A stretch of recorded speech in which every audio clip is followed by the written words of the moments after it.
আসসালামু আলাইকুম ৰহমতুল্লাহ।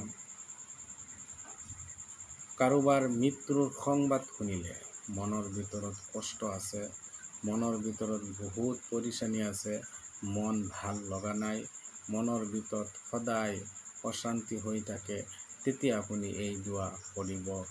ইন্না লিল্লাহি ওয়া ইন্না ইলাইহি ৰাজিউন।